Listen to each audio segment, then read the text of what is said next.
काफ़ी सारे कमेंट्स जो हैं वीडियो के नीचे आते हैं जब भी हम कोई भी वीडियो बनाते हैं और बहुत ही इंटरेस्टिंग क्वेश्चंस लोग पूछते हैं। तो एक बड़े अच्छे एक सब्सक्राइबर ने सवाल पूछा है कि sir how to earn at least ₹1 lakh per month as a photographer, कैसे हम 1 लाख रुपया महीना फ़ोटोग्राफ़र बन के कमा सकते हैं। तो दोस्तों मैं आपको बता दूं ये टारगेट बिल्कुल अचीवेबल है, बहुत ही आसान है। ज़रूरत है हमें 3 चीज़ों को समझने की।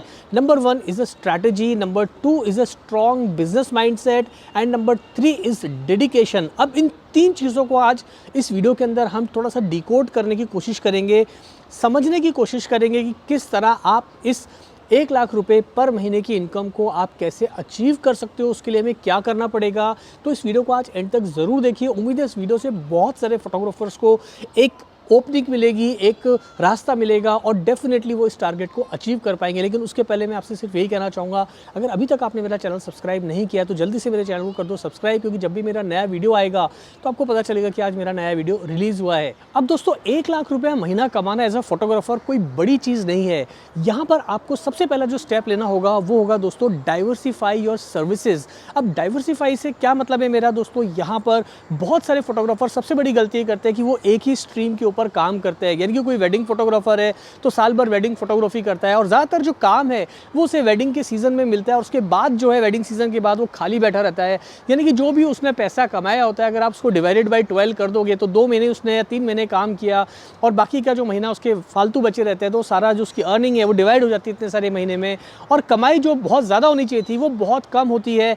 कई फोटोग्राफर्स की, वेडिंग फोटोग्राफर्स की जो है लागत भी नहीं निकल पाती जितना पैसा उन्होंने कैमरा या लेंस खरीदने में डाला है। तो ये सारी चीज़ें जो है ना दोस्तों, ये आपके बिजनेस स्ट्रेटेजी के लिए बहुत ही खतरनाक है। तो यहाँ पर आप अपने स्ट्रीम्स को बढ़ाइए।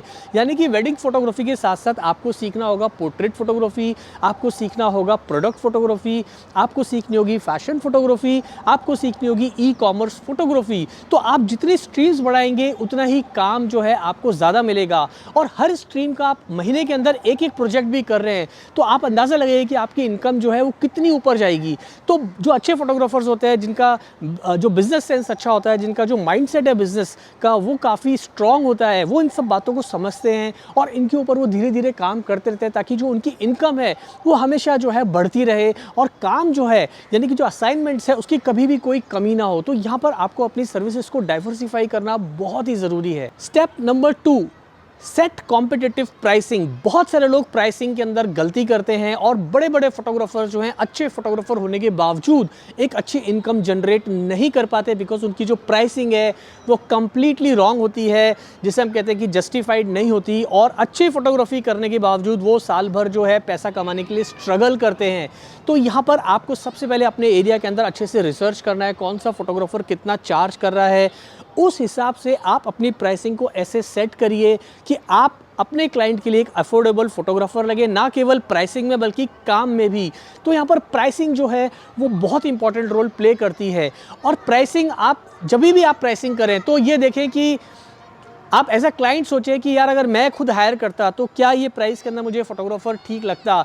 तो आपकी जो प्राइसिंग है और उसमें आप क्या क्या सर्विसेज दे रहे हैं वो दोनों जो है चीज़ें मैच करनी चाहिए। और एक बार आपने इस चीज़ को क्रैक कर लिया तो आप देखेंगे कि आपके पास काम की जो है लाइन लग जाएगी। तो आप वहाँ पर अपना ईगो मत लाइए कि यार मैं वो फलाना फोटोग्राफर तो ज़्यादा चार्ज कर रहा है, मैं उससे कम चार्ज कर रहा हूँ। दोस्तों ये बिजनेस है, आप फोटोग्राफी को एज अ बिजनेस समझिए। तो आप कम पैसे चार्ज करके आप 5 असाइनमेंट ज़्यादा करेंगे तो एक जो फोटोग्राफर हायर अमाउंट चार्ज कर रहा है उससे कहीं ज़्यादा कमाएंगे। तो यहाँ पर आपको बिजनेस सेंस भी लगाना है कि भाई मेरे को अपनी सर्विसेज कितने में बेचनी है। तो प्राइसिंग के ऊपर आप अच्छे से होमवर्क करिए एंड आई एम श्योर आप के पास में जो है असाइनमेंट्स की लाइन लगेगी। तीसरा इंपॉर्टेंट स्टेप है दोस्तों, learn to market your business. अब देखिए एक फोटोग्राफर ना केवल एक आर्टिस्ट होता है बल्कि एक सक्सेसफुल फोटोग्राफर एक अच्छा बिजनेसमैन भी होता है। तो यहाँ पर आपको इस बात को सीखना है कि आप अपने बिजनेस को यानी कि फोटोग्राफी बिजनेस को कैसे मार्केट कर रहे हैं। अब मार्केटिंग के लिए आजकल सब बोलते हैं भैया आप सोशल मीडिया को यूज़ करिए, वेबसाइट बनाइए, वो सब ठीक है, लेकिन यहाँ पर भी आपको कलाकारी सीखनी है। यहाँ पर आपको ये सीखना है कि आपकी जो वेबसाइट है उसके अंदर आपका बेस्ट वर्क होना चाहिए, आपके बिहाइंड द सीन्स फोटोज़ होने चाहिए। आपकी वेबसाइट आपके काम के स्टाइल को डिफाइन करनी चाहिए। आपके बिहाइंड द सीन से आपके क्लाइंट को लगना चाहिए कि ये फोटोग्राफर की पर्सनैलिटी क्या है, किस तरह के माहौल में, किस तरह के एनवायरनमेंट में, किस तरह से लोगों को ये डील करता है, किस तरह की असाइनमेंट्स ये करता है, इसकी टीम किस तरह से काम कर रही है, उसका उठने बैठने का, उसके इक्विपमेंट्स हैं, उसके बॉडी लैंग्वेज है, वो सब कैसी दिखाई दे रही है, और उसकी जो वेबसाइट है या उसकी जो इंस्टाग्राम का पेज है या उसके जो रील्स हैं, उसके जो वीडियोज़ हैं, उसके अंदर उसका व्यवहार कैसा है, उसको कितनी नॉलेज है, वो किस तरह से बात कर रहा है, ये सारी चीज़ें दोस्तों आपकी मार्केटिंग स्किल्स में ही आती हैं। वेबसाइट तो हर फोटोग्राफर बना लेता है, इंस्टाग्राम का पेज हर फोटोग्राफर बना लेता है, लेकिन आप देखेंगे कि कुछ इंस्टाग्राम पेज पे आपको जो है लाखों फॉलोअर्स मिलेंगे, उनके पास क्लाइंट्स की लाइन लगी रहती है। कुछ वेबसाइट्स के ऊपर हज़ारों विजिट्स होते हैं एक दिन के अंदर, जबकि वेबसाइट तो सबने बना रखी होती है। फ़र्क ये होता है कि उन्हें पता होता है कि अपनी वेबसाइट को कैसे सेल करना है, उस पर कैसे ट्रैफिक लेके आना है, कैसे अपने इंस्टाग्राम को प्रमोट करना है, किस तरह से मुझे अपनी सर्विसेज के बारे में बताना है। तो ये आर्ट आपको सीखना पड़ेगा।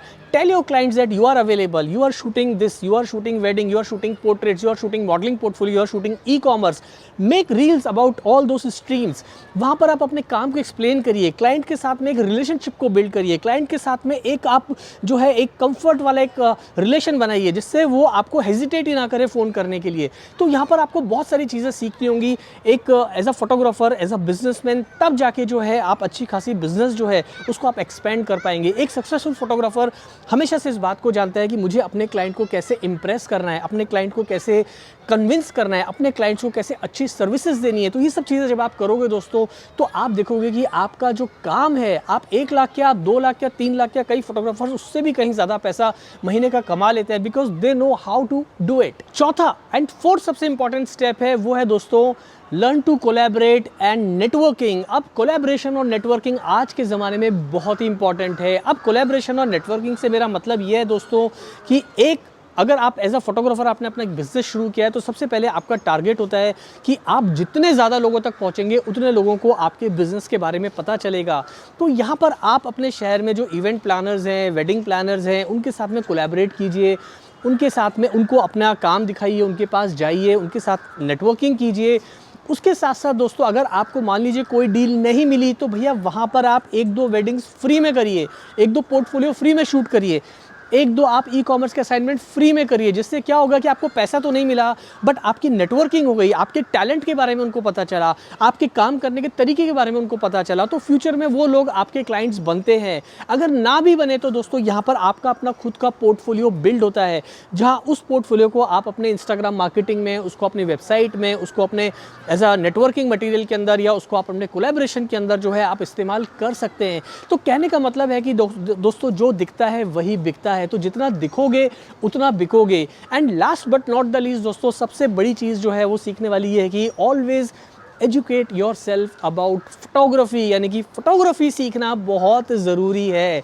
ये सारी चीज़ें तो आप कर लोगे, लेकिन अगर आप एक अच्छे फोटोग्राफर नहीं हो तो भैया बड़ी मुश्किल है। तो नो मैटर आप कितने अच्छी नेटवर्किंग कर रहे हो, आपके कितने कोलैबोरेशंस हो, आपके पास में कितने महंगे गियर्स हो, आपके पास में कितना ही बड़ा सेटअप हो, आप फोटोग्राफी बिजनेस में फेल हो जाओगे या आप हमेशा स्ट्रगल करोगे पैसे कमाने के लिए। द रीज़न इज़ कि आप एक अच्छे फोटोग्राफर, टेक्निकली साउंड फोटोग्राफर नहीं हो, आप एक आर्टिस्टिक फोटोग्राफर नहीं हो, आपके अंदर अभी एज अ फोटोग्राफर बहुत सारी कमियां हैं।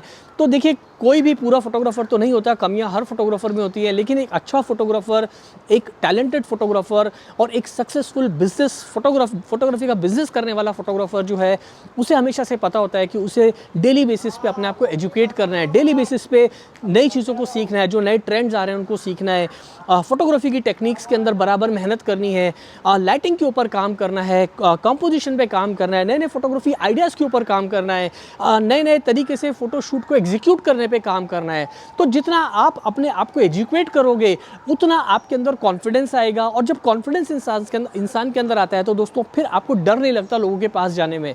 तो यहाँ पर कॉन्फिडेंस को बिल्ड अगर आपको अच्छे से करना है, अपने आप को ऊपर लेके जाना है, तो सबसे पहले आपको फोटोग्राफी की एजुकेशन होना बहुत ज़रूरी है। तो आप इन चीज़ों का ध्यान रखिए, एंड आई एम श्योर ये 4 चीज़ें मैं आपको बता रहा हूँ, और भी बहुत सारी चीज़ें हैं, बट लाइट थोड़ी चली गई है तो मैं वीडियो को यहीं समाप्त कर रहा हूँ।